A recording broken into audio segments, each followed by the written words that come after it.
রনি আপনাকে যুক্ত করা আছে, বলেন আপনি। জি আসিফ ভাই, ধন্যবাদ যুক্ত করার জন্য। শোনা যাচ্ছে? হ্যাঁ, বলেন। জি, আমি গত লাইভে যুক্ত হয়েছিলাম। তো ওইখানে একটা বিষয় ছিল যে আপনার মুশরিকদের জিজিয়ার অন্তর্ভুক্ত কিনা। তখন আমি মুমিনদের লাইভে গিয়েছিলাম, তখন তাদেরকে বললাম, তখন আমাকে বলল, ভাই আপনার বিষয়টি আমি জানিলাম যে দুই ধরনের মতবাদ পাওয়া যায়, ইমাম শাফি আর আরেকটা ইমাম হানাফি। তো আমাকে বললো যে যখন আপনি দেখবেন যে একই বিষয়ের উপর বিভিন্ন ইমামের বিভিন্ন মতবাদ আছে, তখন আপনারা মানে ওদের স্ট্যান্ডার্ড হবে আমরা সহি হাদিস এবং কোরআন এর উপর বেস করে প্রথমে আমরা দেখবো যে প্রথমে ওয়েট। তারা কি বলছে সেটা একটু আগে একটু বলেন বলেন তো। মানে যখন দেখবেন যে মানে একই বিষয়ের উপর বিভিন্ন ইমামের মত পার্থক্য আছে, মতবাদ আলাদা আলাদা দেখা যাবে, তখন আমরা সেটাকে জাজমেন্ট করব কোনটা মেনে নিব, সেটা শুধুমাত্র সহি হাদিস এবং কোরআন। কোরআন আগে, তারপরে সহিহ হাদিস, তাই না ভাই? হ্যাঁ, হ্যাঁ। তখন কোরআনে যে সেটা জিনিসটা বলা আছে সকলকে সেটাই তো জি, জি, হাইয়েস্ট প্রায়োরিটি পায় কোরআন, তাই না? জি, জি। আচ্ছা। তো এরপরে তারা কি বলল? তারপরে আমি মানে তাদের বললাম যে সিদ্ধান্তটা কি সেটা একটু আগে বলেন, যে মুশরিকদের থেকে জিজিয়া নেওয়া যাবে নাকি যাবে না, এটা কোনটা তারা বলছে? তারা বলছে যে জিজিয়া সকলদের মানে মানে মুশরিক, তারপরে আপনার মানে আহলে কিতাব আর ওই যে মাজুসি সবাই অন্তর্ভুক্ত। ও আচ্ছা, ঠিক আছে। তাহলে আগে আমরা একটু কোরআনটা একটু দেখে নিই ভাই। জি, জি, জি, অবশ্যই। আচ্ছা, কোরআনটাই তো প্রথমে দেখতে হবে আমাদের। কোরআনে কি বলা আছে আমরা একটু দেখি তো ভাই। দেখেন তো জিজিয়ার আয়াতটা কাদের জন্য নাজিল হয়েছিল আমরা একটু দেখে নেই। সূরা তাওবার ২৯ নম্বর আয়াত। জিজিয়া কাদের জন্য নাজিল হয়েছিল আমরা একটু দেখি আগে। যে তোমরা লড়াই করো আহলে কিতাবের সেসব লোকের সাথে যারা আল্লাহ ও শেষ দিবসে ঈমান রাখে না, যতক্ষণ না তারা স্বহস্তে নত হয়ে জিজিয়া দেয়। এটা কাদের ক্ষেত্রে বলা হয়েছিল ভাই? আহলে কিতাব। জিজিয়া জিনিসটা কাদের সাথে সম্পর্কিত? আহলে কিতাব। আয়াতটা কাদের ক্ষেত্রে নাজিল হয়েছিল? আহলে কিতাব সব লোকের সাথে আল্লাহর শেষ দিবসে ঈমান রাখে না। এটা তাফসিরে গেলে কি একটু মানে একটু যদি একটু ব্যাখ্যাটা। জিজিয়া বিষয়টা কোরআনে যেটা বলা আছে। আচ্ছা, আমরা একটু দেখি, কোরআনের আয়াতটা একটু দেখি। আহ জিজিয়া, এই যে জিজিয়া দেখা যাচ্ছে এখানে, জি, জি। জিজিয়াটা কাদের জন্য given the scripture, people of the scripture, those who were given the scripture, কি লেখা ভাই? The scripture. Those who were given the scripture, তার মানে কি? জি, যাদেরকে কিতাব দেয়া হয়েছিল।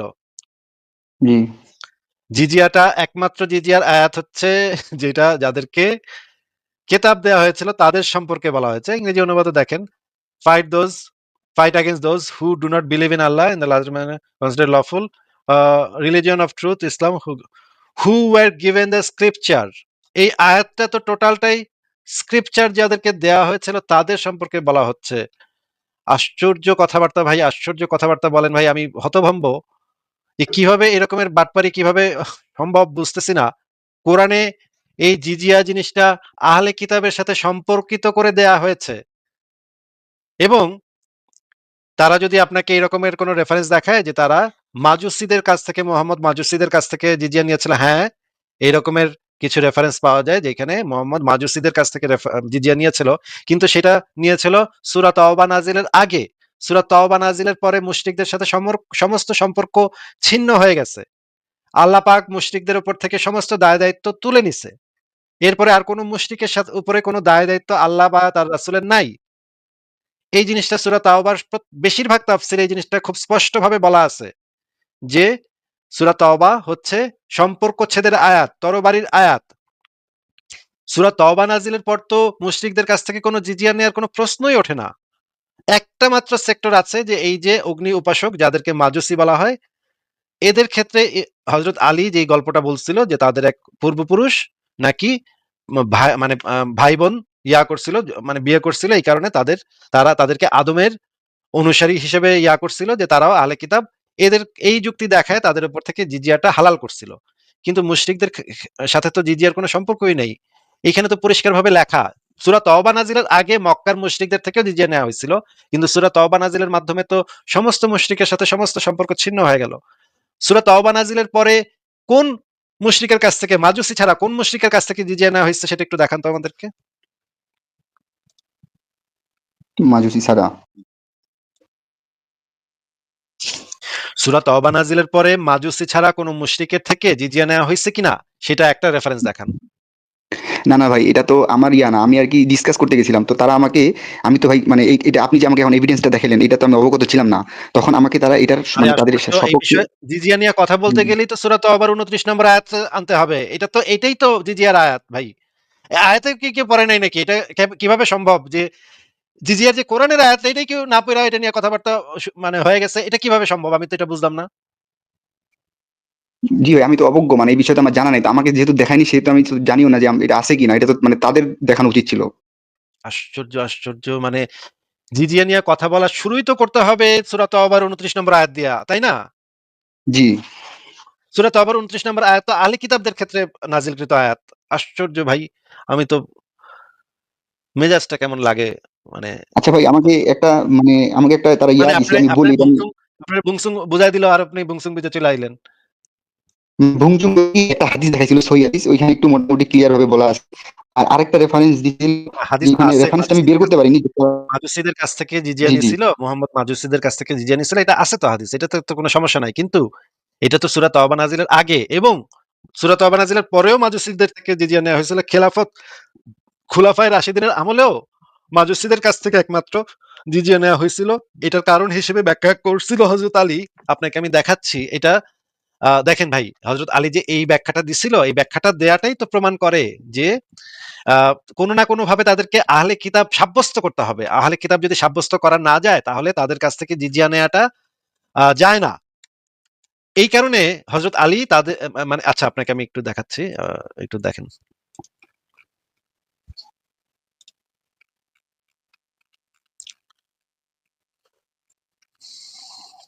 আচ্ছা দেখি আমরা। আ এটা হচ্ছে তাফসিরে মাঝারিতে যে জিনিসটা বলা আছে। দেখা যাচ্ছে স্ক্রিন? জি, জি, জি। আচ্ছা। এখানে কি বলা আছে? এই কথা শুনে মাসতুর বিন আহনাফ রাগের চোটে দাঁড়িয়ে বললেন, রাসূলের সিদ্ধান্ত নিয়ে তক্ষুনি তওবা কর, নাহলে তোকে হত্যা করব। রাসূল বাজারে হযরত আলী বললেন, "আমি অগ্নি উপাসকদের সম্পর্কে এমন একটি কথা বলব যা তোমাদের দুজনেরই পছন্দ হবে। অগ্নি উপাসকরা আসলে আহলে কিতাব। তাদের কাছে একটি আসমানি কিতাব ছিল। তারা ওই কিতাবটি পাঠ করত। তাদের এক রাজা ছিল ঘোর মদ্যপ। সে একদিন মাতাল অবস্থায় তার নিজের বোনকে ঘর থেকে বের করে নিয়ে গেল এবং কামরূপ চরিতার্থ করল তার সাথে। ৪ জন লোক অনুসরণ করছিল তাদের। তারা ঘটনাটি স্বচক্ষে দেখল। ৪ জন লোকের সামনে তুমি এরকম অপমান করলে? এ তো শরীয়তের আইনে তোমাকে হত্যা করা হবে। রাজা বলল, তাই তো? আমার তো কিছু খেয়াল ছিল না। তার বোন বলল, এখন আমার কথা যদি শোনো তবেই কেবল তুমি শাস্তি থেকে অব্যাহতি লাভ করবে। রাজা বলল, বলো অবশ্যই আমি তোমার কথা মান্য করব। বলল যে তুমি যা করলে সেটাকে ধর্মীয় বিধানরূপে প্রচার করো। জনসাধারণকে ডেকে বলো এটাই আদমের ধর্মাদর্শ। হাওয়াকে সৃষ্টি করা হয়েছিল আদম থেকে। সেই হিসেবে হাওয়া ছিল আদমের কন্যা। অথচ দুজনে ছিলেন স্বামী স্ত্রী। প্রথম নবীর এই ধর্মাদর্শ আমাদের জন্য মান্য করা অত্যাবশ্যক। ইত্যাদিতে এই যে এই ঘটনাটা যে হযরত আলী তাদেরকে বলল, এইটা তো বলছিল হচ্ছে এই যে মাজুসিদের কাছ থেকে জিজিয়া নেয়াটাকে যেন জাস্টিফাই করা যায়, যেহেতু বোঝানো যায় যে তারা আদমের শরীয়তের অনুসারী, তার মানে তারা আহলে কিতাব। এইটা প্রমাণ করার জন্য হযরত আলী এই জিনিসটা বলছিল। তাহলে কি বোঝা যাচ্ছে না ভাই যে জিজিয়া নিতে হইলে আহলে কিতাব সাব্যস্ত করতে হয়? জি, জি, জি।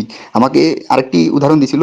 সম্ভবত ইসলামের যে খলিফা আছে, ওমর খলিফা, উনি মনে হয় ফিলিস্তিনিদের কাছ থেকে জিজিয়া নিয়েছিল। এরকম কিছু আছে? আহ ফিলিস্তিন তো মানে ওই ফিলিস্তিনের মানে মুশরিকদের কাছ থেকে জিজিয়া নেয় নাই তো ভাই। যেটা নিছিল সেটা হচ্ছে মাজুসিদের কাছ থেকে শুধুমাত্র জিজিয়া নেওয়া হয়েছিল। এই মাজুসিরা মুহাম্মদ যেহেতু মাজুসিদের কাছ থেকে জিজিয়া নিয়েছে, মানে অগ্নি উপাসক, যদিও অগ্নি উপাসকরা মুশরিক, কিন্তু এই ক্ষেত্রে মুহাম্মদ যেহেতু নিচ্ছে সেটাকে দলিল ধরে অনেকে বলছে অগ্নি উপাসকদের কাছ থেকে জিজিয়া নেওয়া যাবে। যদিও অগ্নি উপাসকরা মানে মাজুসিরা আহলে কিতাব না, তারপরেও তাদের থেকে নেওয়া যাবে যেহেতু মুহাম্মদ বলছে। তখন হযরত আলী এই যুক্তিটা দিচ্ছে যে এই মাজুসিরা আসলে আসলে আহলে কিতাবই, কারণ তারা আদমের শরীয়তের অনুসারী। এই যুক্তিটা দিয়ে এই জিজিয়াটাকে জায়েজ করছে, যেহেতু তাদের সাথে আহলে কিতাবটা সম্পর্কিত করছে, সম্পর্কিত কইরা জিজিয়াটাকে জায়েজ করছে।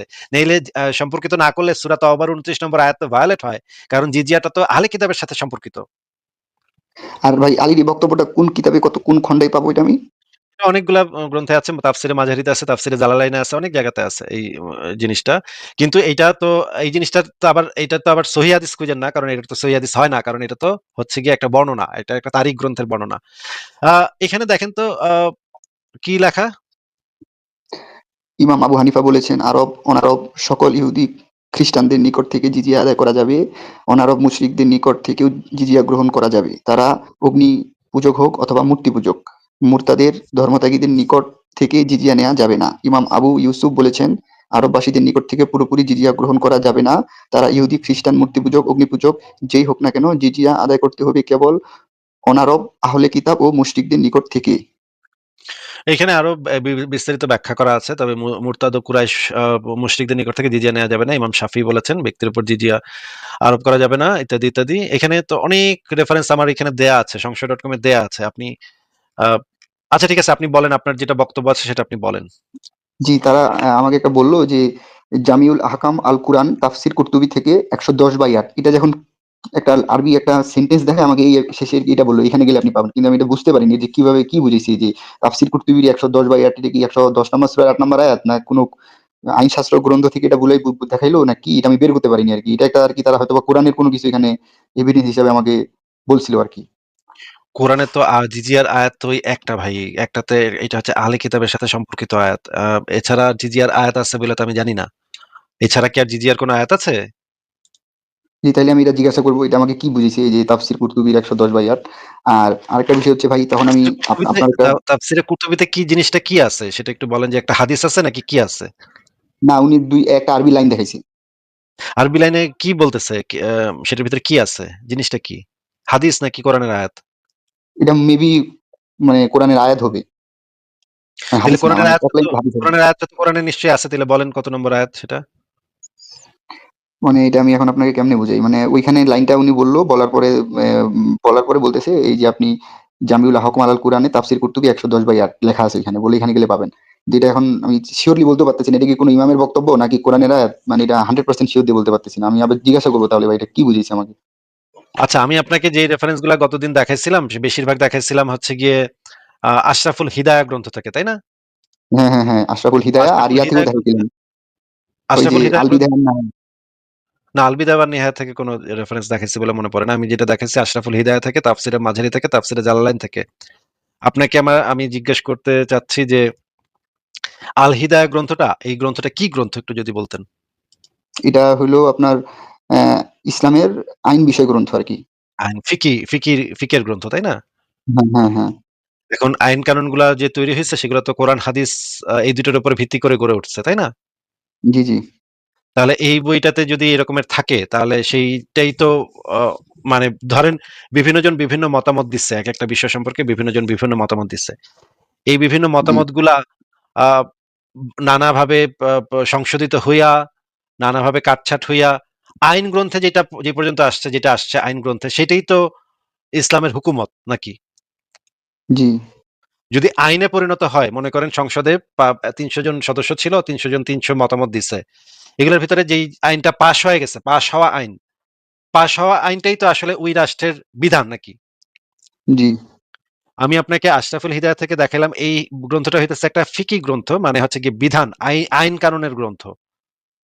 তারা কি আপনাকে কোনো আইনের গ্রন্থ থেকে দেখাইছে নাকি কোনো মতামত দেখাইছে? হ্যাঁ, তারা আমাকে আইনের গ্রন্থ বলতে আল মুক্কুনি একটা আছে না? এরকম কিছু? আল মুগনি, হ্যাঁ আল মুগনি একটা গ্রন্থটা কি দেখাইছে আপনাকে? গ্রন্থ থেকে দেখাইছে? গ্রন্থ থেকে দেখায়নি। আমাকে ওখানে ওয়েবসাইটে গেল তাদের ওয়েবসাইটে যাওয়ার পরে ওই এই আল মুক্কুনির যে ইয়ে আরকি যে ইমাম, ওই ইমামের এরকম ২-৩ টা লাইন দেখাইলো বাংলা যে বলে দিছে যে এগুলার অন্তর্ভুক্ত সবাই না। না, না। দেখায় তার ওই জি, জি। একেকজন ব্যক্তি তো নানা মতামত দিতে পারে। সেই মতামতের ওই অংশটুকু নিয়ে যদি কেউ আরেক জায়গায় বসায় দেয় তাইলে তো হবে না ভাই। ওই যে যেই আইন গ্রন্থটা, সেই আইন গ্রন্থটা আপনাকে দেখাইছে? যে আইন গ্রন্থের ভিতরে না, লেখা আছে সবার কাছ থেকে জিজিয়া নেয়া যাবে। না ওরকম ভিতরে খুলে দেখায়নি। জাস্ট খালি তারা যেই মানে যেটা আরকি বলছে ওই ১-২ লাইন ওখানে ওয়েবসাইটে উল্লেখ করে দিয়ে শেষে এই লেখাটা লাগায় দিছে যে আল মুক্কুনি এই যে এই বলছে এখানে এইভাবে ছিল আরকি। মানে আপনি যেভাবে দেখাইছেন বই খুলে বা ভিতরে যায় ওইভাবে দেখায়নি। আচ্ছা। তাহলে আমরা একটু যদি আল হিদায়া গ্রন্থটা, আশরাফুল হিদায়া বা আল হিদায়া গ্রন্থটা থেকে আবারও কি একটু দেখবো, নাকি আপনি এই জিনিসটা জি, আমি অলরেডি আমি বুঝতে আপনার পারছেন? এভিডেন্স, হ্যাঁ, আপনার এভিডেন্স তো ভাই ভ্যালিড। আল হিদায়াহ গ্রন্থের মধ্যে এক জায়গায় আপনি মানে দেখাইছেন যে ইমাম শাফি বলতেছে আমরা হাদিস দ্বারা জানতে পেরেছি যে অনারবি মুশরিকরা আহলে কিতাব আর মাজুসি নয়, সেহেতু তাদের বিরুদ্ধে যুদ্ধ করতে হবে, নিজ ধর্মের উপর থাকতে দেয়া যাবে না, তারা জিজিয়ার অন্তর্ভুক্ত না। এখানে মানে এটা বলা আছে আপনার, যে আপনি বলতেছেন হিদায়া গ্রন্থ, কিন্তু এখানে যে আবার যে ইমাম শাফি যে বলতেছে আমরা হাদিস দ্বারা জানতে পেরেছি, জি, কিন্তু এখানে যদি একটু বলে দিত যে কোন হাদিস দ্বারা জানতে পেরেছি, ওটা কিন্তু আবার বলা নাই। আহ, ও, কোন জিনিসটা যদি আপনি আমাকে স্পেসিফাই করতেন, তাহলে আমি হাদিসটা বের করে রাখতে পারি। এখন হয়তো পারবো না, কিন্তু পরে বের করে রাখতে পারবো। আপনি কোন জিনিসের হাদিসটা চাচ্ছেন? ইমাম শাফির কোন কথাটা? ইমাম শাফির আপনার জিজিয়া বিষয়ে আপনার গ্রন্থে, হিদায়া গ্রন্থে একটা আর্টিকেল আমাকে দেখাইছিলেন।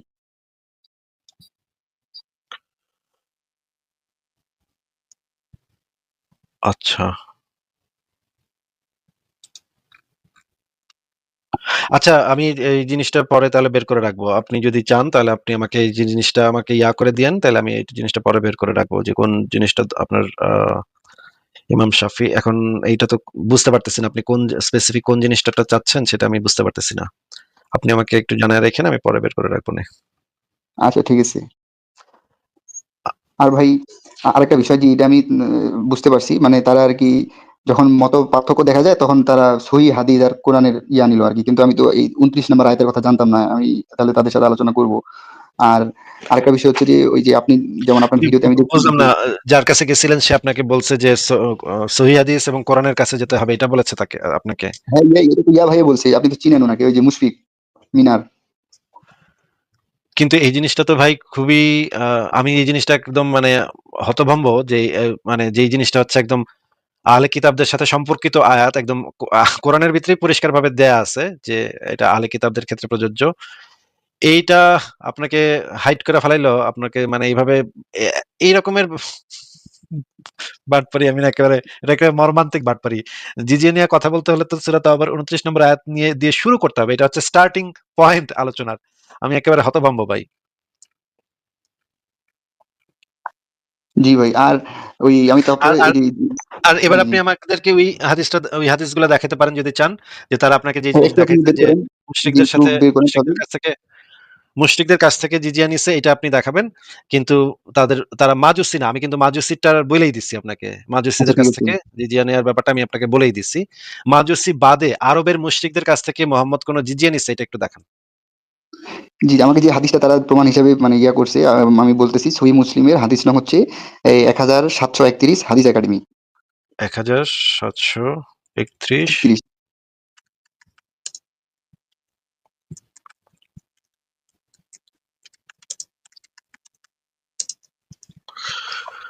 সহিহ মুসলিম হাদিস একাডেমি 1731।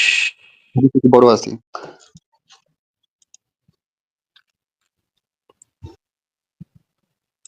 আচ্ছা,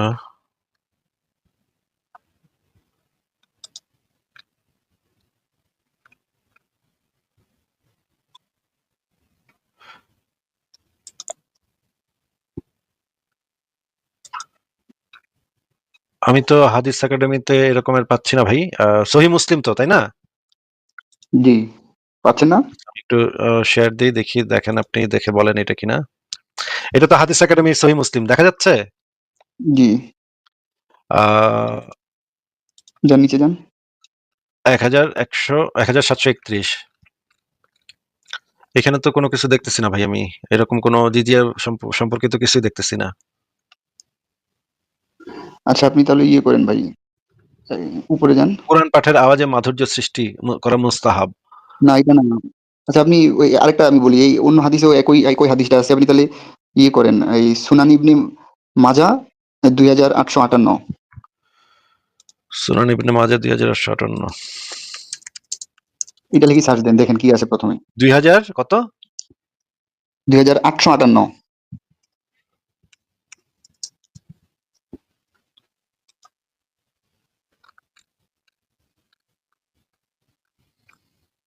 আচ্ছা, এটার ভিতরে থাকতে পারে বোধহয়, দেখি। এটাও বড় হাদিস। জি, এটাই হবে। আচ্ছা, দেখি আমি এখানে কি লেখা। ইমামের উপদেশ এখানে তিরস্কারের সাথে তোমরা আল্লাহ নামে এবং আল্লাহর পথে যুদ্ধ করো, যারা আল্লাহর সাথে কুফরি করে তাদের বিরুদ্ধে যুদ্ধ করো, তোমরা জিহাদ করো, বিশ্বাসঘাতকতা করো না, শত্রুপক্ষের মুশরিকদের বিরুদ্ধে সম্মুখ যুদ্ধে অবতীর্ণ হবে, তখন তাদের তিনটে বিষয়ের প্রতি আহ্বান জানাবে। হচ্ছে গিয়ে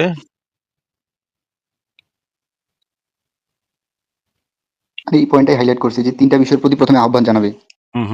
আমি একটু দেখতেছি, আমি নিশ্চিত যে এটা হচ্ছে সূরা তাওবা নাজিলের আগে, তারপর আমি দেখতেছি। যে তারা সেগুলোর দিকে একটির দিকে সাড়া দিলে, আচ্ছা তুমি তাদেরকে ইসলামের দাওয়াত দাও, জানিয়ে দাও তারা বেদুইন মুসলিমদের সমান মর্যাদা পাবে, তাদের উপর আল্লাহ সেই হুকুম জারি হবে যা মুসলিমদের উপর জারি হয়, গনিমত ফাই কিছু পাবে না, মিলে জিহাদ করতে থাকে, তারা ইসলাম অস্বীকার করে জিজিয়া দিতে বলো, তা থেকে যদি বিরত হয় আক্রমণ থেকে বিরত থাকো, তারা যদি জিজিয়া দিতে অস্বীকার করে তবে তাদের বিরুদ্ধে ইত্যাদি ইত্যাদি করো। আকলামা বলেন, ভাই এই জিনিসটা একদম মানে পরিষ্কার ভাবে সূরা তাওবা নাজিলের আগের ঘটনা, এই জিনিসটা একদম নিশ্চিত। কারণ হচ্ছে গিয়ে মুশরিকদের কাছ থেকে জিজিয়া, মুশরিকদেরকে তো একেবারে মানে ইয়াই করছে, একদম সরাসরি বলছে যে মুশরিকদের সাথে সম্পর্ক, সমস্ত সম্পর্ক ছেদ। তাহলে আমি একটু বের করি যে মুশরিকদের সাথে যে সমস্ত সম্পর্ক ছেদ, সেই জিনিসটা আমি একটু বের করি, সম্পর্ক ছেদের আয়াত।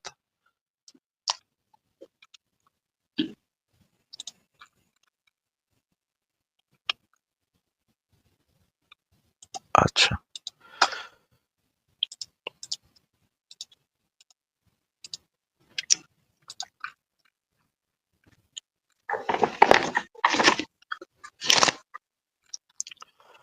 প্রথমে আমরা ডক্টর আবু বকর জাকারিয়ার ইসের থেকে দেখি, তাফসির থেকে দেখি।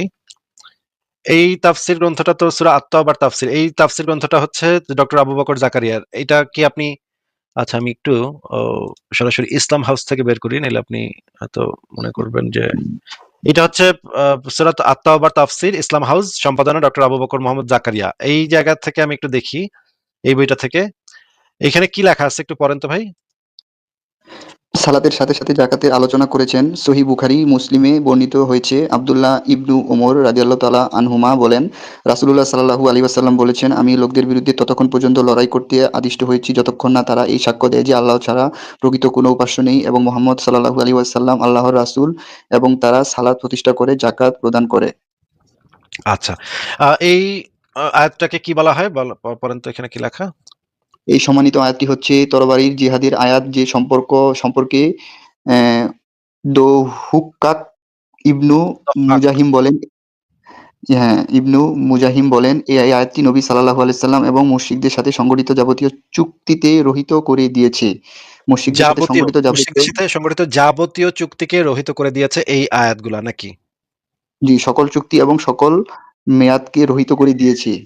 আচ্ছা, এরপরে কি লেখা? আউফি বর্ণনা করেন, আব্দুল্লাহ ইবনু আব্বাস রাদিয়াল্লাহু তাআলা আনহুমা এই আয়াত সম্পর্কে বলেন, সূরা আল বারাআহ, সূরা আত-তওবাহ অবতীর্ণ হওয়ার পর থেকে কোনো মুশরিকদের কোনো চুক্তি এবং কোনো অঙ্গীকার আর অবশিষ্ট নেই।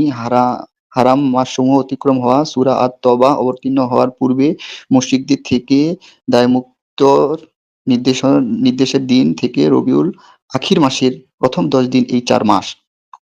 আচ্ছা, তার মানে এই সূরাটা দ্বারা মুশরিকদের সাথে তো সমস্ত সম্পর্ক ছেদ হয়ে গেল, তাই না? ওই সমস্ত জি, নিরাপত্তা চুক্তি, সমস্ত দ্বিপাক্ষিক যাবতীয় যে চুক্তি আছে, এই যে 4 মাস সময় দিছিল ওই সূরা তওবার এই আয়াতের ভিতরে 4 মাস সময় দিছিল, এই 4 মাস তাদেরকে ঘুরে বেড়াইতে সময় দিছিল, এরপরে তাদেরকে যেখানে পাওয়া যাবে হত্যা করা হবে। এটা তো সূরা তওবার 5 নম্বর আয়াত, এটা সবাই জানে। এইটার দ্বারা, এই আয়াতগুলা দ্বারা মুশরিকদের সাথে যাবতীয় সমস্ত চুক্তি রহিত হয়ে গেল, ওই 4 মাসটা শুধুমাত্র সময়, বাদ বাকি সমস্ত কিছু রহিত। এরপরে জি। মোহাম্মদ, ভাই এখানে একটু, এরপরে আবার, তবে এটা হ্যাঁ, নাকি আমি বলি, আমি জিজ্ঞাসা করেছিলাম, এটা নাকি শুধুমাত্র স্পেসিফিক ভাবে ওইসব মুশরিকের জন্য যারা ওই সময় হুদায়বিয়া চুক্তির অন্তর্ভুক্ত ছিলেন। এটা একটু বের করে দেখান। এটা বের করে ভাই, দেখাতে পারলেই হবে। এটা বের করে দেখাতে পারলেই হবে। আমি আপনাকে ৩,০০০ রেফারেন্স এই মুহূর্তে দিতে পারবো। মোহাম্মদ বিভিন্ন জায়গায় লোক পাঠায় পাঠায় মানুষ খুন করাইছে। এই বিভিন্ন মূর্তি-টূর্তি, মন্দির-টন্দির, না আমি মক্কার বল- আমি আশেপাশে, বল- আমি না আমি আমি মক্কার বলতে চাচ্ছি আশেপাশে। এই যে সূরা তবার ৫ নম্বর আয়াতের ক্ষেত্রে নাকি এটা বলতে চাচ্ছি আমি, অন্যান্য না, মানে ওই আয়াতটা নাকি ওই সব সকল চুক্তিবদ্ধ মুশরিকদের ক্ষেত্রেই ছিল। ওই যে যেখানে পারবে ওত পেতে থাকো, হত্যা করো, ওই আয়াতটা। না, সূরা তাওবা হচ্ছে একটা আমভাবে সমস্ত মুশরিকদের ক্ষেত্রে প্রযোজ্য। সকল মুশরিকদের সাথে ইসলামের সমস্ত সম্পর্ক ওই দিন ছিন্ন হয়ে গেছে। পৃথিবীর কিয়ামত পর্যন্ত যত মুশরিক আছে, পৃথিবীর যে প্রান্তে যত মুশরিক আছে সবার সাথে সম্পর্ক ওই সূরা তওবা নাজিলের মাধ্যমে সম্পর্ক ছেদ হয়ে গেছে। খুবই পরিষ্কার কথা। জি, আচ্ছা, ঠিক আছে, আমরা একটু তাফসিরে ইবনে কাসির থেকে একটু দেখি কি লেখা জি, জি, আছে। জি। একটু পড়েন তো ভাই লাল অংশটুকু।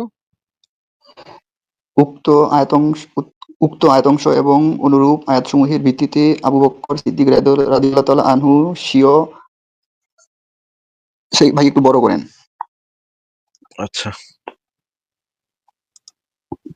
এখন পড়া যাচ্ছে? স্বীয় খিলাফত জি, জি। স্বীয় খিলাফতের যুগে যাকাত প্রদানে অনিচ্ছুক ব্যক্তিদের বিরুদ্ধে জিহাদ করিয়াছিলেন। উক্ত আয়াতংশ দ্বারা প্রমাণিত হয় যে, কাফিরগণ যতদিন কুফরী ত্যাগ করিয়া ফরজ কার্যসমূহ পালন না করিবে, ততদিন তোমরা তাহাদের বিরুদ্ধে যুদ্ধ করিবে এবং তাহাদিগকে হত্যা করিবে। এখানে আল্লাহ তাআলা সালাত ও যাকাতের উল্লেখ করিয়া সকল ফরজ জি, আচ্ছা। এই জিনিসটা কোন আয়াতের সম্পর্কে বলা হচ্ছে? তাহাদিগকে ধরিবার জন্য তাহাদের অবরোধ করিয়া উৎপাতিয়া স্থানসহ উৎপাতে বসে থাকে এরূপ বিশাল পৃথিবীকে তাহাদের জন্য সংকীর্ণ করিয়া দিও। এই যে সূরা তওবার আয়াত সম্পর্কিত এই জিনিসটা বলা হচ্ছে, তাই না? এই যে ৪ মাস অতিবাহিত হওয়ার পর তোমরা সংশ্লিষ্ট মুশরিকদেরকে যেখানেই পাইবে সেখানে হত্যা করিবে। এই জিনিসটার সম্পর্কেই আল্টিমেটলি এই আয়াতটাকে ফলো করে আ আবু বকর তার খিলাফত আমলে জাকাত প্রদানে অনিচ্ছুক এবং যারা মুরতাদ হয়ে গেছিল তাদের বিরুদ্ধে জিহাদ করছিল এবং উক্ত আয়াতাংশ দ্বারা প্রমাণিত হয় যে কাফিরগণ যতদিন কুফরি ত্যাগ করিয়া ফরজ কার্যসমূহ পালন না করিবে ততদিন তোমরা তাহাদের বিরুদ্ধে যুদ্ধ করিবে এবং তাহাদিগকে হত্যা করিবে।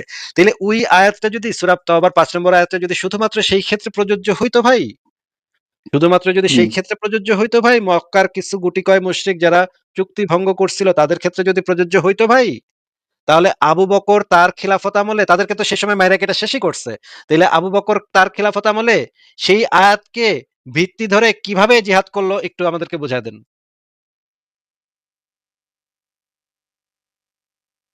হুম। আবু বকর তার খিলাফত আমলে যদি সূরা তওবার ৫ নম্বর আয়াত আপনার তর্কের খাতিরে আপনার সাথে একমত হয়ে ধরে নিলাম বা ওই মুমিনের সাথে একমত হয়ে ধরে নিলাম, সূরা তওবাটা নাজিল হয়েছিল মক্কার কতিপয় দুষ্টু মুশরিক দুষ্টুমি করছিল মুহাম্মদের সাথে। মুহাম্মদ তখন সূরা তওবার ৫ নম্বর আয়াত নাজিল করে শুধুমাত্র ওই গুটি কয়েক মুশরিককে মানে একটু শাস্তি দিচ্ছে। এছাড়া আর কোথাও ওই সূরা তওবার ৫ নম্বর আয়াত প্রযোজ্য হবে না। ঠিক আছে, ধরে নিলাম। তাইলে ভাই এই আয়াত এই যে এই জিনিসটাকে একটু তাহলে ব্যাখ্যা করে দেন তো। এটা তো ভাই কন্ট্রাডিকশন হচ্ছে তাহলে। ও আচ্ছা। তাহলে আরো দেখবো আমরা আরো এরকম তো আমি হাজার বাইর করতে পারবো ভাই। হাজার বাইর করতে পারবো। আচ্ছা, মুহাম্মদ যে বলছিল যে আ মুশরিকদেরকে সে থেকে বাইর করে দিবে। মানে আরব উপদ্বীপ থেকে বাইর করে দিবে। সে কি বলছিল যে যারা চুক্তি ভঙ্গ করছে সেই সমস্ত মুশরিকদেরকে বের করব নাকি বলছিল যে সমস্ত মুশরিকদেরকে আমি বের করে দিব। আরব উপদ্বীপ থেকে সমস্ত মুশরিকদেরকে বের করে দিবে এটা বলছিল। জি, এটার ক্ষেত্রে আমাকে ৬ নম্বর আয়াতটা দেখাইছে যে যারা নাকি এই ইয়ার অন্তর্ভুক্ত না, যারা জানে না যে হামলা কিসের জন্য, কেন হচ্ছে, কি কারণে, তারা তারা যদি মানে ক্ষমা প্রার্থনা করে বা ইয়া হয় তাহলে নাকি তাদেরকে মুক্ত দেওয়া হবে। মানে ওরা বলতেছে যে নাস্তিকরা ৫ নম্বর আয়াত দেখায়, ৬ নম্বরটা দেখায় না। আচ্ছা, ৬ নম্বরে তো হ্যাঁ, ৬ নম্বরে বলা আছে যে কেউ যদি আশ্রয় চায় তাইলে তাকে আশ্রয় দিয়ে যেন সেটা মানে আল্লাহর আয়াত যেন তাকে শোনানো যায় এজন্য তাকে আশ্রয় দিতে হবে। কিন্তু আল্টিমেটলি তো তাদেরকে তো বের করে দিতে হবে। তাদের উপদ্বীপ থেকে তাদের অঞ্চল থেকে বের করে দিতে হবে। আচ্ছা একটু দেখেন ভাই, দেখায় না কে বলছে? আমরা তো দেখাবো না কেন এটা তো বুঝলাম না ভাই। আমরা কেন দেখাবো না? আমরা তো সবসময় বের করে দেখাই আরো পড়তে বলি। আচ্ছা, আ ঠিক আছে এই জিনিসটা একটু দেখেন তো। এই যে এই হাদিসটা একটু পড়েন তো ভাই এখানে কি লেখা? জি, জুয়াইব ইবনু হারব ও মুহাম্মদ ইবনু রাফি রহমাতুল্লাহ আলাই, জাবির ইবনু আবদুল্লাহ রহমাতুল্লাহ আলাই বলেন, আমার কাছে উমর ইবনু খাত্তাব রহমাতুল্লাহ আলাই বর্ণনা করেন যে তিনি রাসূলুল্লাহ সাল্লাল্লাহু আলাইহি ওয়াসাল্লামকে বলতে শুনেছেন যে, নিশ্চয় আমি ইয়াহুদী ও খ্রিস্টান সম্প্রদায়কে আরব উপদ্বীপ থেকে বহিষ্কার করব, পরিশেষে মুসলমান ব্যতীত অন্য কাউকে এখানে থাকতে দেব না। আচ্ছা। তার মানে হচ্ছে এই যে এইটার ভিতরে তো মুশরিকরা পড়ল নাকি আরব উপদ্বীপে? জি, জি, জি। তাইলে এখানে কি ভাই এখানে বলা হয়েছে কোথাও যে যারা দুষ্টুমি করেছে, যারা চুক্তি ভঙ্গ করেছে যে বা আমার মুহাম্মদের পাছে লাথি মেরেছে তাদেরকে শুধু ধরে বের করে দিব এইটা বলেছে নাকি সবাইকে বলেছে? সবাইকে। আচ্ছা। আ এখানে দেখি তো কি লেখা? আমি ইহুদি খ্রিস্টান সম্প্রদায়কে বের করে দিব। তারপর মুসলিম ব্যতীত কাউকে থাকতে দিব না। মুসলিম ব্যতীত কাউকে থাকতে দিব না। এই অঞ্চলে থাকতে দিব না। তাহলে তো ভাই এই আ বিধানগুলো তো সমস্ত ক্ষেত্রে প্রযোজ্য। তাহলে আপনাকে কে বলল? আচ্ছা এখানে একটু দেখেন তো। আ এই বিধানটা একটু আমরা পড়ি। না, এখানে নাই। আমি একটু দেখাচ্ছি দাঁড়ান।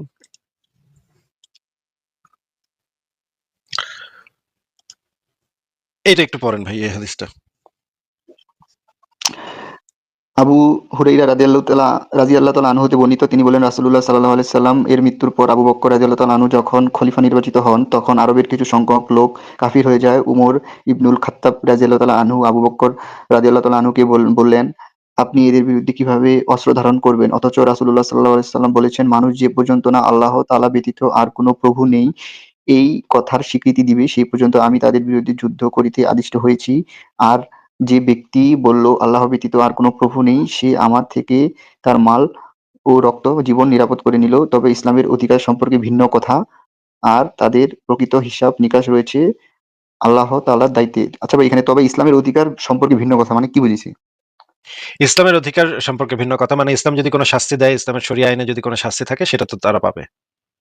ও, তারপর আবু বকর রাদিয়াল্লাহু আনহু বলেন, আল্লাহর শপথ, নামাজ ও জাকাতের মধ্যেও যে ব্যক্তি পার্থক্য করে আমি তার বিরুদ্ধে যুদ্ধ করবই। কেননা জাকাত সম্পদের হক।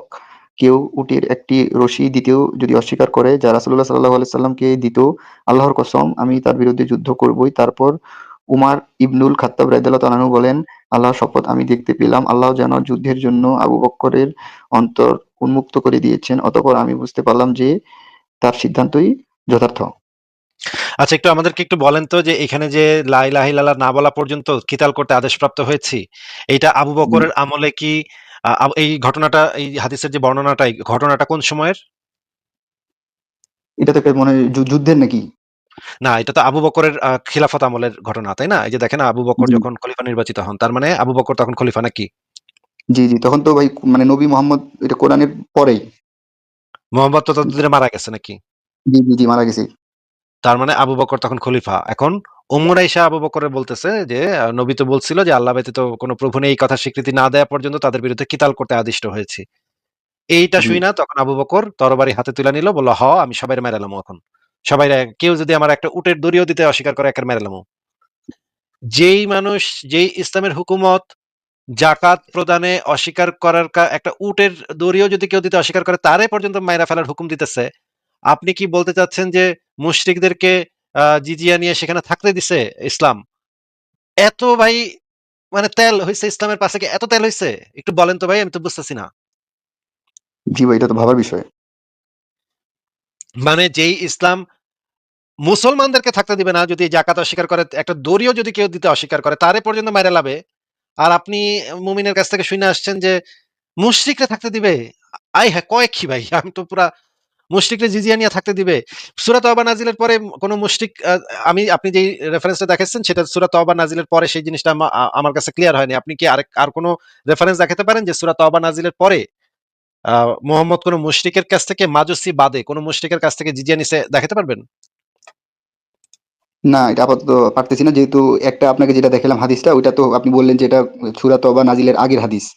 তো আর আরেকটা যেটা এভিডেন্স আগের দিছে ঘটনা, আমাকে, ওইটা তো আগের ঘটনা ভাই, জি, আগের তো মক্কাতেও তো মুশরিকদেরকে থাকতে দিছিল মুহাম্মদ, তাই না? মক্কাতেও তো মুশরিকরা ছিল সে সময়। মক্কায় তো সূরা তওবা নাজিলের আগ মুহূর্ত পর্যন্ত তো মক্কাতে মুশরিকরা ছিল, এটা জানেন না? জি, জি, সূরা তওবাটাই তো ছিল হচ্ছে গিয়ে সেই পয়েন্ট, যে পয়েন্টে মানে মুশরিকদের সাথে সমস্ত সম্পর্ক বিচ্ছিন্ন হয়ে গেল এবং সমস্ত চুক্তি, সমস্ত নিরাপত্তা, সমস্ত কিছু বাতিল, এবং ওই সময়টা দেওয়া হইলো। এই সময়টার পরে যাবতীয় সমস্ত মুশরিকের সাথে সম্পর্কচ্ছেদ। এবং এরপরেই তো বিভিন্ন জায়গায় মানে ছোট ছোট লোক পাঠাইলো, ছোট ছোট দল পাঠাইলো, দল পাঠায় বিভিন্ন জনকে মাইরা মেরে আসার জন্য। এদের সবাইরে মেরে ফেলতে হবে এখন, কারণ আরব উপদ্বীপে কাউরি আর থাকতে দিব না। ততদিনে কিছু ইহুদি খ্রিস্টানরা তখনও তাও জিজিয়া টিজিয়া দিয়া তখন থাকতেছিল। ভাই আপনাকে গতদিন আমি আর রাহিকুল মাকতুম থেকে দেখাই নাই যে উজ্জা দেবী, দেবীর মূর্তি ধ্বংস করতে গেল, এরকমের অনেকগুলা রেফারেন্স আছে যে বিভিন্ন জায়গায় মূর্তি টুর্তি ভাঙতে গেল, মন্দির টন্দির ভেঙে দিল, খাসাম গোত্রের মন্দির ভাঙলো, জুল খালাসার মন্দির ভাঙলো। এগুলো দেখেন নাই ভাই? জি, জি। আচ্ছা, আমি একটা রেফারেন্স সেদিন বাইর করে রাখছিলাম, সেটা যদি ফারাজ ভাই আপনি কি আছেন? আচ্ছা রনি ভাই, আপনি কি আর কোনো পয়েন্ট নিয়ে কথা বলতে চাইলে বলেন, আমি একটু দেখি, চিন্তা মনে করে আমি আরেকটা রেফারেন্স বাইর করে রাখছিলাম, সেটা আমার মনে পড়ে কিনা আমি একটু দেখি, হ্যাঁ? জি, আমি দাঁড়ান একটু, তাহলে আমাকে একটু সময় দিন।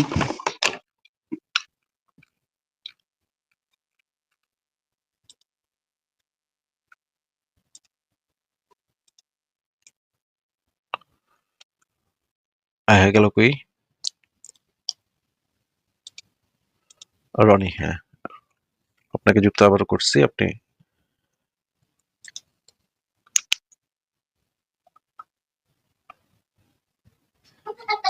আসলে আমার কাছে রেফারেন্সের পরিমাণ এত বেশি আছে যে যেই কথা আপনার হুম। মানে এই মুমিনরা বলছে এগুলোর বিরুদ্ধে আমার কাছে এত রেফারেন্স আছে, আমি এখন কোনটা থয়ে কোনটা দেখামো এটাই আমি হুশ করে উঠতে পারতেছি না। হ্যাঁ, কারণ এই এই রকমের কথার বিরুদ্ধে রেফারেন্স তো হাজার হাজার হাজার হাজার, এগুলো তো শেষ করে হ্যাঁ, মানে করা যাবে না। হাজার, হাজার আছে। কিন্তু মানে আমাকে যেটা বলল যে আপনি শুধুমাত্র সহিহ হাদিস আর কোরআন দেখাবেন। কেন আমি যদি ফিকা গ্রন্থ থেকে দেখে তাহলে সেটা কেন, সেটা কি ইসলাম না নাকি? কারণ আবার কিছু ফিকহ গ্রন্থে যাবার দ্বিমত আছে কিছু ইমামের। তখন বলতেছে আপনি তখন কিভাবে যাচাই করবেন কোনটা বেস্ট? এটাও তো আছে আবার কিছু ফিকাতে যে কিছু ইমামের মতে আবার না, এটা পুরাটাই ইয়ার অন্তর্ভুক্ত, সবাই অন্তর্ভুক্ত ছিল জিজিয়ার। ফিকাতে এটাও যদি আবার একটা জিনিস থাকে তাহলে তো এই জিনিসটা একটা শরিয়া রাষ্ট্রে ইমপ্লিমেন্ট হইতে পারে নাকি? হ্যাঁ, এটা পারে। এটা আমি তো মানি। ইমপ্লিমেন্ট হয়ে গেলে তখন যদি সেই বিষয়ে কারো কোনো অন্য কোনো আলেমের কোনো দ্বিমত থাকে, মানুষ তো তখন ভুক্তভোগী হবে নাকি? জি, জি। অবশ্যই হবে। এবং এই জিনিসটা তো ইসলামের নামেই তো হবে নাকি? হ্যাঁ, অবশ্যই। তাইলে এখন ইসলামের কোনো একটা বিষয়ে আল্লাহ আসলে কি বুঝাইছে বা নবী আসলে কি বুঝাইছে সেটা বোঝার উপায় কি? সে কিভাবে বুঝবে যে এই আল্লাহ আসলে এইটাই বুঝাইছে, আল্লাহ আসলে ওইটা বুঝায় নাই, সেটা বোঝার উপায় কি? মনে করেন সেটা কোরআন হাদিসে নাই। তখন আমরা কিভাবে হুম। বুঝবো? মানে ওদের পয়েন্টটা হচ্ছে এটাই আমাকে বুঝাইছে যে আপনি যখন আপনি দেখবেন দ্বিমত, ১ম এ আপনি এইটার শরণাপন্ন হবেন। তারপরে যেটা বুঝাইলো দেখবেন যে কোন আমলটা মানে কোন ইমামের কথাটা বেশি মানুষ মানছে। ঠিক আছে? না, এটা না, যদিও বেশি আমার কাছে মানুষ ভ্যালিড মানছে যুক্তি মনে হয়নি। এটা কিভাবে কোনো যুক্তি হয় ভাই? বেশি মানুষ মানলে না, এটা তো আমার কাছে সেটা ভ্যালিড মনে হয়নি ভাই। কারণ আপনার মনে করেন যে খারাপও আছে, আপনার ধর্মে ভালো আছে। এখন ভালোটা মানছে বলে তো এই না যে খারাপটা নাই বা খারাপটা উঠে গেছে বা এরকম কিছু।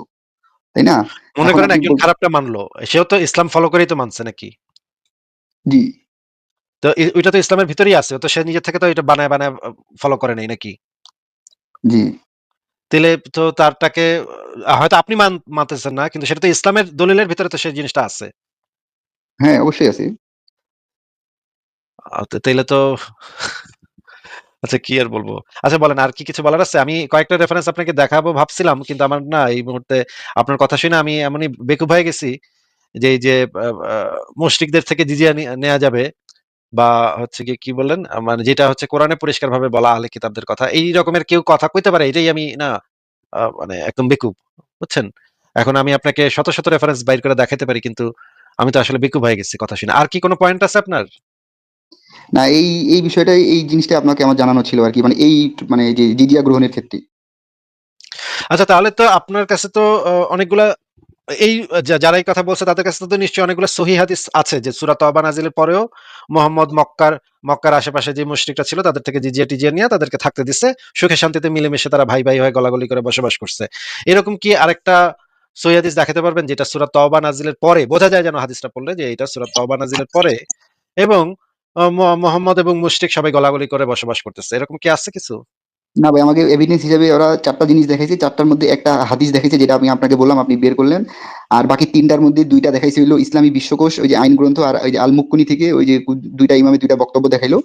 আর আমাকে ওই আরেকটা মানে সেম যেটা বললাম একটু আগে, ওই যে তাফসীর কুরতুবী ১১০/৮, এটা যে কি বুঝাইছে এটা আপনিও বুঝতে পারতেছেন, আমিও পারতেছি না, তাদেরকে আমি এটা জিজ্ঞাসা করব। এই ৪ টা দেখাইছে। তার মধ্যে হাদিস একটাই দেখাইছি যেটা আমি আপনাকে দিছি। আচ্ছা। আ আহ এই বিষয়ে যে জিনিসটা হচ্ছে এই বিষয়ে কোন আলেম কিছু মত দিতে পারে। ইসলামের বিভিন্ন বিষয় ইসলামের একটা বিধান আছে যে আপনি যদি একটা কি যেন বলে এটাকে? ইখতিলাফ না যেন কি একটা বলে, হ্যাঁ? আপনি যদি একটা নতুন মত দেন সেই তাতে আপনি কিছু সওয়াব পাইবেন। এইজন্য সওয়াবের আশায় অনেকে অনেক মত দিছে। এই বিষয়ে এটা মত আমার, এই মত এইটা তো আমার মত সেটা।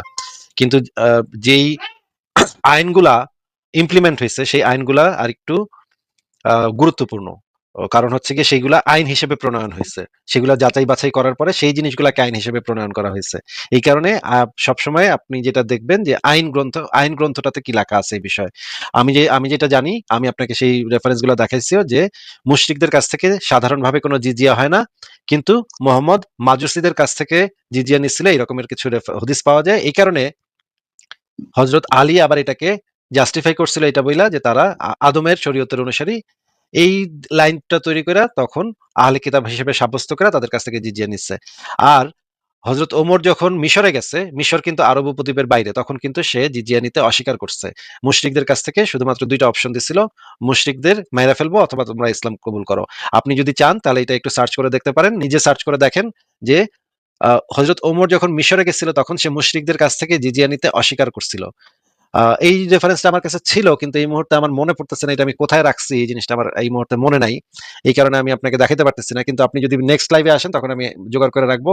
কিন্তু এই মুহূর্তে আমার কাছে যে কোথায় ছিল, কোথায় রাখছিলাম সেই জিনিসটা আমি ভুলে গেছি।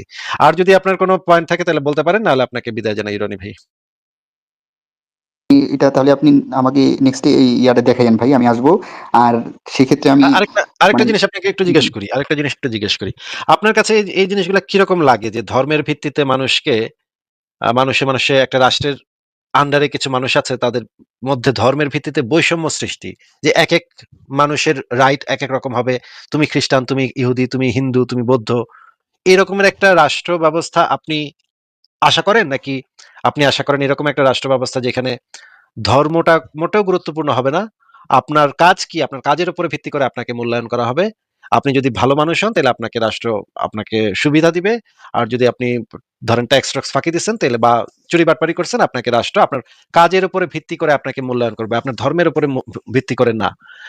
এরকমের একটা রাষ্ট্র ব্যবস্থা কি আপনি কামনা করেন? মানে আপনি আপনার পরিবারকে নিয়ে কোন রাষ্ট্রে যাইতে চাবেন, আফগানিস্তানে নাকি সুইডেনে? আমি ভাই সুইডেনে যেতে দেবো। কেন কেন?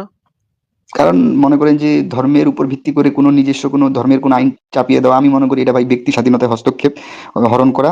এটা আমার মানবিক দৃষ্টি দিয়ে। কারণ মুমিনরা আমি দেখছি এরা যখন মানে আর্গুমেন্ট দেয়, এরা কি করে ওদের যে মস্তিষ্কের গ্রাউন্ড লেভেলে ওরা আগে একটা জিনিস প্রেমিস সেট করে রাখে যে ইসলাম সত্য, ইসলামী এই এখন যে আমার সাথে আসুক না কেন তাকে আমি আমার ধর্মের যুক্তি দিয়ে তারা কি করে নেগেটিভ জিনিসটা কম হাইলাইট করে, পজিটিভটা বেশি করে। অথচ তার মধ্যে যে নেগেটিভটা আছে ওইটাকে ওরা টেনা পেঁচায় পেঁচে এমন ভাবে জিনিসটাকে শেষে উপস্থাপন করে যে মনে হয় যে না এখানে মানে মানবিক দিকগুলো দেখায়, দুই একটা যে আছে কিন্তু অমানবিক দিকগুলো দেখে না। কিন্তু আমার ক্ষেত্রে মনে হয় যে এটা পুরাটাই একটা মানবিক, মানে ধর্মের কোনো দৃষ্টিকোণের কোনো আইন প্রয়োগ এরকম হতে পারে না যে বৈষম্য, তুমি খ্রিস্টান তুমি হিন্দু তোমাকে জিজিয়া দিতে হবে, তোমাকে মাথা নত হয়ে। এই ক্ষেত্রে আবার কি তেনা বেঁচেছে আপনি শুনে অবাক হবেন। আমি যখন বললাম যে জিজিয়া মানে তো ভাই এই আপনার অপমানজনক, ওখানে লেখা আছে যে সগির নামে একটা আরবি ওয়ার্ড আছে যাকে মানে হচ্ছে ছোট করা, লাঞ্ছিত করা, বিভিন্ন তাফসীর গ্রন্থে বিভিন্ন ওয়ার্ডে আসছে। আমাকে যেটা তেনা পেঁচা শেষে নিয়ে যে আমাকে কিছু ইমামের কিছু বক্তব্য দেখে আমাকে বলতেছে যে এখানে অবশ্যই ছোট করা লাঞ্ছিত করা বোঝানো হয়েছে, বাট বিষয়টা এখানে এরকম না যে মানে তাকে নিজের যে মানে কি বলে মূল্যবোধটাকে সে অপমানিত হয়ে সেখানে সে জিজিয়াটা মানে মাথা নত হয়ে দিচ্ছে। এখানে মূল্য মানে লাঞ্ছিত ছোট করা বোঝানো হয়েছে যে সে যে একটা হিন্দু রাষ্ট্র বা ইহুদি রাষ্ট্রে যে সে বাস করে, তো সেখানে জিহাদের পরে সেখানে যে ইসলামিক খেলাফতটা যে মানে আইনটা যে প্রণয়ন হলো, এটা হওয়ার কারণে তার যে ধর্মের যে খেলাফতটা আগে থেকে ছিল, ধরেন হিন্দু রাষ্ট্রে মুসলিমরা জিতলো, জিতার পরে হিন্দুরা যে বাতিল হয়ে গেল, বাতিল হওয়ার কারণে ইসলামী শরিয়া আইন প্রণয়ন হইলো, এইটা হচ্ছে অপমান বোধ বুঝেছি বলে এখানে দেখছেন আমাকে এই বুঝ দিছি। ওহহো! মানে ভাই মানে আচ্ছা, বুঝাইতে পারছি আপনাকে? মনে করেন হ্যাঁ, বুঝছি আমি মানে মোটামুটি বুঝছি, আইডিয়াটা বুঝছি। মনে করেন এইরকম যদি থাকতো তার ধর্মে যে আ বিধর্মীদের পাছায় বাঁশ ঢুকায়া খাড়া কইরা টাঙ্গে খাড়া করে রাখো। এইরকমও যদি তাদের কোরআনে লেখা থাকতো, হাদিসে লেখা থাকতো, তারা তো কোনো না কোনোভাবে তেনা-তেনা পেঁচায় একটা কিছু কইতো নাকি? নাকি তারা কইতো যে এটা খারাপ? এটা তো খারাপ, তো এটা তো কইতো না, তাই না? হ্যাঁ, তারা মানে পৃথিবীর কোনো কোনোভাবেই বিশ্বাসী মানুষ কি এই কথা কইবো যে না ভাই আমার ধর্মে এটা আছে কিন্তু এটা আমি পছন্দ করি না, এটা খারাপ জিনিস, এটা আমি পছন্দ করি না ভাই। আমার ধর্মে আছে, আল্লাহ কইছে, আমার নবীও করছে, কিন্তু আমি ভাই এটা ভাল লাগে না, এই জিনিসটা আমি পছন্দ করি না। এটা তো কোনো বিশ্বাসী মানুষ কইবো না, তাই না? না, না। কোনো না কোনোভাবে তেনা-তেনা পেঁচায় তো ওই যে পাছায় বাঁশ ঢুকায় রাখছে ওইটারই তো মানে ভালো। ওইটা তার পাছায় কেন দেয়া হয়েছে এটার একটা প্রেক্ষাপট আছে। আপনার প্রেক্ষাপটটা বুঝতে হবে। আপনার এই যে এটা একটা প্রেক্ষাপট, বিশেষ প্রেক্ষাপটে নাজিল হয়েছিল। ওর পাছায় অনেক চুলকাচ্ছিল। এজন্য আমাদের নবী বাধ্য হয়ে তাদের পাছায় এভাবে বাঁশটা দিয়ে দিয়েছে। এটা তো তাকে অপমান করার জন্য না, তার ভালোর জন্য পাশে বাঁশটা, এটাই তো সে কইবো, তাই না? এটা তো সে তো আর কইবো না যে এই জিনিসটা খারাপ, নাকি? হ্যাঁ, আমাকে যেখানে আপনি আমাকে এই ফিকহ শাস্ত্র এবং বিভিন্ন এই আপনার ইসলামের এই গ্রন্থগুলোতে আপনি দেখাইলেন যে স্পষ্টভাবে বলা হয়েছে যে ব্যাখ্যাগুলোর মধ্যে যে কিভাবে কিছু ব্যাখ্যা গ্রন্থে আবার এরকম আসছে হাঁটু গেড়ে আবার কি বোতাম শার্টটা চিরে নিতে হবে, থাপ্পড় দিতে হবে, এগুলো আছে, এগুলো আবার ওরা মানলো, স্বীকার করলো। কিন্তু দেখেন এখানে ওরা তেনাটা কোন জায়গায় পেয়েছে, বলতেছে যে হ্যাঁ এগুলো আছে কিছু আপনার ওই যে কি ইমাম হানাফির যে গ্রন্থগুলো ওগুলাতে বলে এগুলো আছে, বলতেছে হ্যাঁ আমরা এগ্রি করতেছি, বাট আপনার তখন ওই যে এটার যে কিছু কিছু ইমাম যে জিনিসটা যখন দেখতেছে যেটা খুব মানে আচরণটা খুব মারাত্মক হয়ে যাচ্ছে ইয়াদের ক্ষেত্রে, তখন কিছু ইমাম যে সফট যে পোলাইটলি যে বক্তব্যগুলো দিছে ওগুলো আমাকে দেখাইলো। দেখার পরে ওই যে আপনার পয়েন্টটাও আমি তুলছিলাম, ওই যে এই মুশফিক ভাইকে, ওই যে তার যে গুরু আছে, গুরুকে যে যখন লাইভে প্রশ্ন করলে যে তাদেরকে কি অপমান হয়ে জিজিয়া দিতে হবে, উনি বললো না, উনার বইতে লেখা আছে যে অপমানজনক ভাবে জিজিয়া দিতে হবে, মানে এটার মানে হচ্ছে এটা বোঝায়। তো আমি যখন এই পয়েন্টটা উঠেছি, এটার অ্যান্সারটা আমাকে কি দিছে, যে লাইভে যে উনি অ্যান্সার দিছে যে না, এটা উনি আসলেই না অর্থেই না দিছে। আর এখানে যে অপমান ভাবে যে জিজিয়া প্রদানের বিষয়টা বুঝেছে, এটা বুঝেছে যে ওই তার রাষ্ট্রের খেলাফতটা মানে বাতিল হয়ে যে ইসলামী খেলাফতটা যে প্রণয়ন হলো, এটাতে সে অপমান বোধ করলো। এইটা অনেকে বুঝেছে ওই যে বইটার মধ্যে। এই রেফারেন্সটা আবার একটু দেখি দিলে, আমরা একটু দেখি যে এটা দ্বারা কি বোঝানো হয়েছে সেটা ওইখানে একটু দেখি। ডক্টর আবু বকর জাকারিয়ার বক্তব্যটা আবার একটু শুনি, শোনেন। আমরা বিজিত, আমরা মুসলিমরা, কাফেররা সেখানে এমন অবস্থায় হবে যে তারা নিজেরা আমাদের উপরে, অর্থাৎ মুসলিমরা সেখানে জয়ী, কাফেররা জয়ী নয়, এটা বলা। ওহুম সাগিরুন অর্থ হলো তারা বিজিত, আমরা বিজয়ী, এটা বলা উদ্দেশ্য। অর্থাৎ এরকম নয় যে তাদেরকে অপমান করে, তাদেরকে মেরে ধরে তাদের থেকে জিজিয়ে নিতে হবে, অথবা তারা অপমানিত করে তাদের থেকে বিভিন্নভাবে অপমানজনক ব্যবহার করে নিতে হবে, এটা আচ্ছা, এবার আমরা দেখি এখানে কি বলা আছে, দেখি আমরা। জিজিয়া হচ্ছে অপমান, অপদস্থ ও কুফুরির নিদর্শন। আল্লাহ তাআলার বাণী যে পর্যন্ত না তারা স্বেচ্ছায় ট্যাক্স দেয়, অর্থাৎ যদি তারা ইসলাম গ্রহণ না করে স্বেচ্ছায়, অর্থাৎ পরাজিত করে, বাধ্য করে, অর্থাৎ তারা অপমানিত, অপদস্থ। এই কারণে জিম্মিদেরকে সম্মান প্রদর্শন করা এবং মুসলিমদের ওপরে তুলে ধরার বৈধতা নেই, বরং তারা হীন, সম্মানহীন, হতভাগা। যেমন সহিহ মুসলিম শরীফে এসছে, আবু হুরায়রা রাদিয়াল্লাহু আনহু বলেন, নবী সাল্লাল্লাহু আলাইহি ওয়াসাল্লাম বলেছেন, তোমরা ইহুদি খ্রিস্টানদেরকে তাদের পূর্বেই আগ বেড়ে সালাম দিও না। তাদের কারো সাথে পথে যখন তোমাদের সাক্ষাৎ হবে হয়, তখন তাদেরকে সংকীর্ণ সরু পথে চলতে বাধ্য করো। ভাই, এই যে সংকীর্ণ সরু পথে চলতে বাধ্য করা, এই কারণেই আমিরুল মুমিনিন ওমর ইবনুল খাত্তাব রাদিয়াল্লাহু আনহু তাদের উপর অপমান, অপদস্থের এই প্রসিদ্ধ শর্ত আরোপ করেন। ভাই, এই কথাগুলা কি, মানে কেউ কি, মানে এগুলা কেউ কিছু বুঝতেছে না? তারা কি, এই মুমিনরা কি মনে করে এই কথাগুলোর অর্থ কেউ কিছু বুঝে না নাকি? যখন আপনি এর কোশ্চেনটা অ্যাড্রেস করে যখন কোশ্চেন করি, তখন এটা ব্যাখ্যা বা 2 লাইনের ব্যাখ্যা 10 লাইন দেয়, 10 লাইন দিয়ে ঘুরায় পেঁচায় এটাকে এইভাবে বোঝানো হয়েছে। ও আচ্ছা, এই কারণে আমিরুল মুমিনিন ওমর ইবনুল খাত্তাব রাদিয়াল্লাহু আনহু তাদের উপর তাদের অপমান, অপদস্থের এই প্রসিদ্ধ শর্ত আরোপ করেন। এই বিষয়টা হাদিসের ইমামগণ আব্দুর রহমান ইবনু গানাম আল আশারি থেকে বর্ণনা করেন। তিনি বলেন, আমি ওমর ইবনুল খাত্তাবের পক্ষ থেকে শামের খ্রিস্টানদের সাথে কৃত শান্তি চুক্তির শর্তগুলো লিপিবদ্ধ করেছি।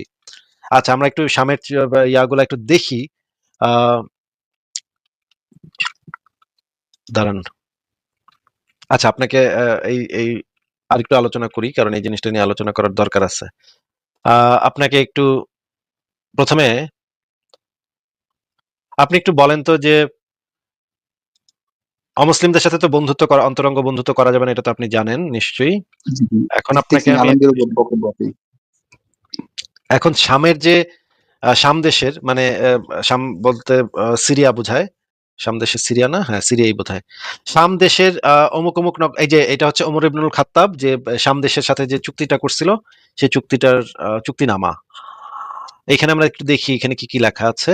আমরা নগরে নতুন গির্জা নির্মাণ করব না, ইতিপূর্বে যে সকল গির্জা পুনঃপ্রচলন করব না, কোনো প্রকার শিরকের কথা প্রকাশ করব না, আমাদের আত্মীয় ইসলাম গ্রহণ করিলে তাদের বাধা দিব না, মুসলিমদের প্রতি সম্মান প্রদর্শন করিব, মুসলিমরা তো আমাদের মজলিসে বসতে চাইলে তাদেরকে জায়গা করে দিব, জুতা পরিধান করিব না, পাগড়ি ব্যবহার করিব না, টুপি পরিধান করিব না, মাথায় সিথি কাটিব না, অশ্বাদি বহনে গদি ব্যবহার করিব না, গলায় তরবারি ঝুলাবো না, আংটি আরবি ভাষায় কিছু খোদিত করিব না, মস্তকের সম্মুখ ভাগ চুল ছেটিয়া ফেলিব, যেখানে থাকি না কেন সর্বদা টিকি রাখিব, দেহে পৈতা ধারণ করিব, গির্জা প্রকাশ্য স্থানে ক্রুশ রাখিব না, মুসলমানদের রাস্তায় বা তাদের বাজারে ক্রুশ বা নিজেদের ধর্মীয় পুস্তক প্রকাশ করিব না, গির্জায় উচ্চ শব্দে ঘন্টা বাজাইব না।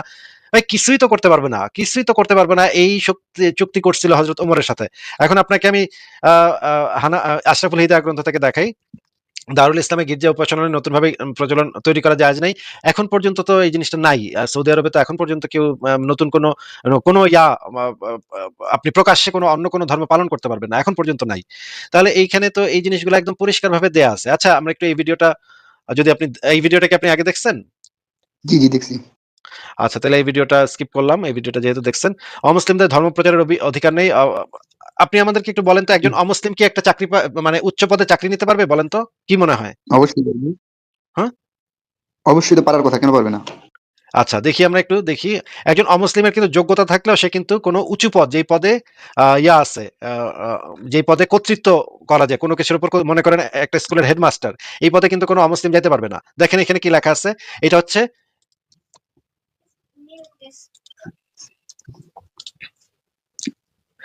এটা হচ্ছে islamweb.net এর ফতোয়া। দেখা যাচ্ছে ভাই? জি, জি, একটু বড় করেন।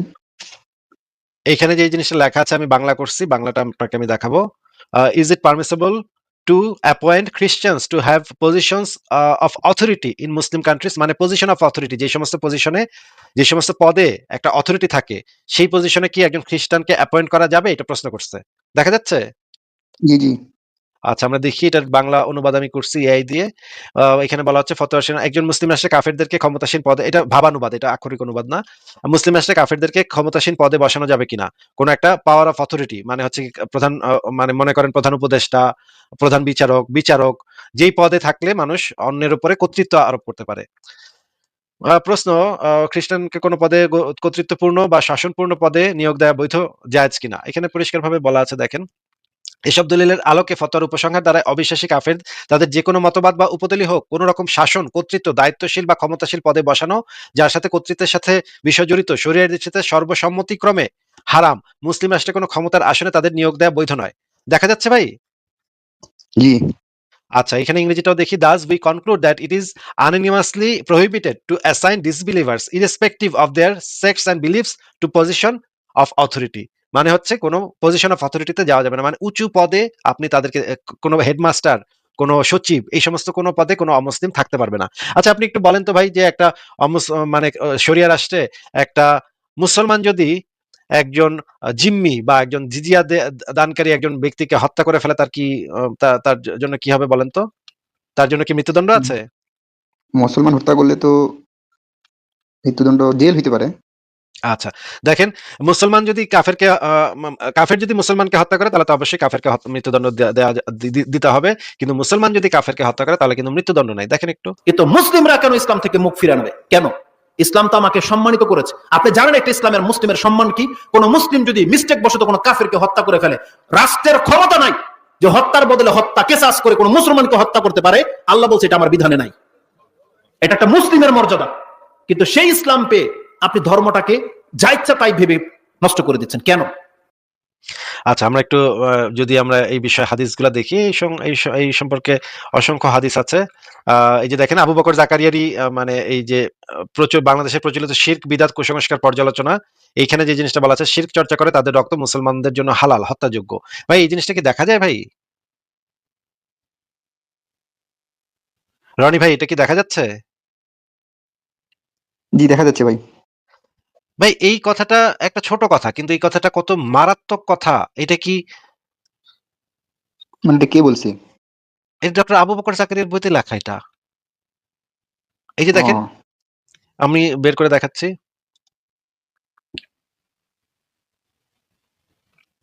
দাঁড়ান একটু।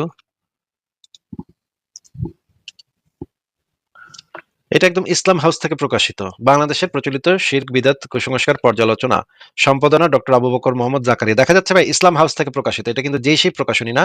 এটা হচ্ছে সারা পৃথিবীর সবচেয়ে বিখ্যাত ইসলামী গ্রন্থাগার ইসলাম হাউস থেকে প্রকাশিত। দেখা যাচ্ছে? জি। আচ্ছা, পৃষ্ঠা নাম্বার 7 চলে যাই, দেখি এখানে কি লেখা। এই কথাটা একটু পড়েন তো ভাই। নিশ্চয়ই যে ব্যক্তি যারা শিরক চর্চা করে তাদের রক্ত মুসলমানদের জন্য হালাল, হত্যাযোগ্য। আল্লাহর ভাষায়। আল্লাহর ভাষায় এটা কোন ইয়া দিছে, এটা এভিডেন্স? এই যে অতঃপর সূরা তওবা, সূরা তওবার শিরককারী 5, সূরা শিরককারী তওবার যদি 5, কারো হত্যা এই যে সূরা তওবার 5, আরেকটা দিছে মনে হয় উপরে, ওই যে সূরা তওবার 5 এর উপরে। 5 এর উপরে সূরা মাইদার 72। এটা আগে এই যে হ্যাঁ, ভাই, এই জিনিসগুলা তো দেখাইতে থাকলে তো হাজার হাজার দেখানো যাবে, কিন্তু এইখান থেকেই তো পরিষ্কার বোঝা যাচ্ছে যে একজন, এই যে দেখেন, হাদিসে বলা আছে কোন মুসলিমকে কাফির হত্যার বদলে হত্যা করা যাবে না। অসংখ্য হাদিসে আছে কাফেরের বদলে মুসলিমকে হত্যা করা যাবে না। তার মানে তো বোঝাই যাচ্ছে যে একজন অমুসলিমের স্ট্যাটাস, একটা শরিয়া রাষ্ট্রে একজন অমুসলিমের স্ট্যাটাসটা কি, সেটা তো বোঝাই যাচ্ছে নাকি? বোঝা যাচ্ছে। তাহলে মানে এরা বলতেছে যে মানে অমুসলিমদের সাথে কি গলাগুলি করে থাকার কথা নাকি, কোরআন হাদিসে আছে নাকি, এরকম বলতেছে। হুম, যাই হোক, আপনাকে আমি যেটা দেখালাম যে মুশরিকদের কাছ থেকে জিজিয়া নেওয়ার বিধান নাই, কিন্তু আরবের মুশরিকদের ক্ষেত্রে তো নাই। কিন্তু অনারব মুশরিকদের ক্ষেত্রে কি হবে সেটা নিয়ে বিভিন্ন ইয়া হয়েছে। আচ্ছা আমি তাহলে আজকে আমার বিদায় নিতে হবে, আমার একটা ফোন চলে আসছে। তাহলে ফারাজ